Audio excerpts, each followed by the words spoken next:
Hello and welcome to How I Spent the Apocalypse. Okay, so I'm going to do a real quick one today on a couple of things that are mostly about making do. Okay, mother came home with shingles, as you all know.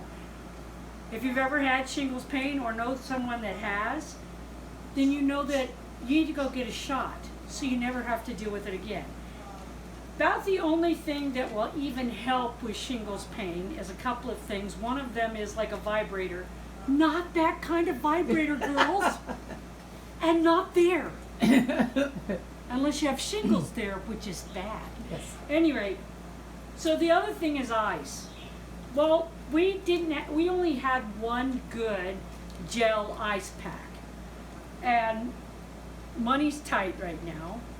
And we didn't know if we could find another gel pack that we could get mailed to us, especially not at a decent price. Lynn finally did it. That's why these are all out here, because we're going to let them thaw and get our washcloths back. Because what they are is, you take a Ziploc bag. I actually curved these so that when Mom lays against them, they hold on her neck, because she's got shingles on her head, and interrupting here is a good way to help with that. So I actually curved them. What did I curve them on? On a thing of bagels. Okay? So I curved them there, and then I would freeze them individually, and she would use one up, and then we'd have to go get another one, and another one, and another one.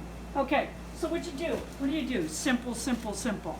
You take a washcloth, you wet it in the sink, wring it out, fold it, stick it in a Ziploc bag, freeze the son of a bitch, and then you can use it for ice packs wherever you need. And like I said, you can actually shape them if you need to shape them. So that's one thing I want to show you today. The other thing I want to show you is another making do project. We're going to go right outside, so Lynn's going to turn this off and then turn it back on. Okay, so this is another making do project, and this is one of those temporary forever things that happens. Years ago, I put this faucet in because there was no hose on this side of the house, right? So I put this in, and I put in a very expensive, top-of-the-line, freeze-proof faucet, okay? People are always saying, Selena, don't be so cheap, spend a little money, and then you won't have to replace shit. I call bullshit. Because the son of a bitch only lasted about 10 years, and then it broke, okay? So then it was like, I don't want to crawl back under the fucking house and work on it, and I didn't really have time to mess with it at the time. So what I did was, I took this part comes off, I took this off, I don't know if Lynn can see in there, I took this off, I cut a piece of rubber matting, like you put in the floorboards of your car, and a bunch of silicone, and I just screwed that back on. Okay, so you're like, how do you turn it off and on? Well, I broke it so that it's on all the time. I had to pull the guts out of it, because of course it broke in the off position. Okay, this, very simple fix. This piece of brass fitting here, you can get for your hose. It's for connecting to different hoses so that you can turn them off and on. It has a very simple switch. It goes this way, now it's off, and now it's on. Okay, so I thought that would be my temporary fix. That's now been like that for 6 years, all right? Because it actually works better, and it's never frozen. So there you go. There's another hack.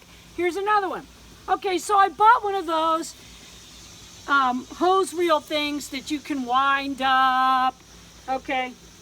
And some bitch worked for like 2 or 3 years, and then it broke. So I thought, well, you know what? I took it apart, and I just took the spindle and I screwed it to the wall, and now I just wrap the hose on there and hang it. But a friend of mine also had one. Theirs broke too. So I got theirs, and I attached it to the fence, and this is where I keep, for the pool, you have to flush the pool. And this is the piping for the pool so that I can flush it. And I screwed that to the fence, and that's what I do. So This is how you take that junky ass crap, or you take a problem and you fix it as cheap as possible. First faucet over there, didn't last 10 years. $25 then, God only knows what it costs now. The fix on it, $2.50. Well, it's brass, so now it will probably cost $5. But $2.50 still works. This didn't work for what it was intended for, but I found another use for it. So there you go. Until next time. Wait a minute. Talk about Goldie. Oh, that's right. Where did Goldie go? Goldie went. She left. Lynn wanted me to show you that Goldie's hot spots are completely healed. Yep. But of course, she ran away. She went to hide. She got in trouble for digging the yard up again. Oh, okay. Okay. So now she's kind of like, oh, it's over there. You're going to yell at me. Well, if I can find her, I'll get her. So, No, till that's next okay. time. Till next time, don't be a dumbass.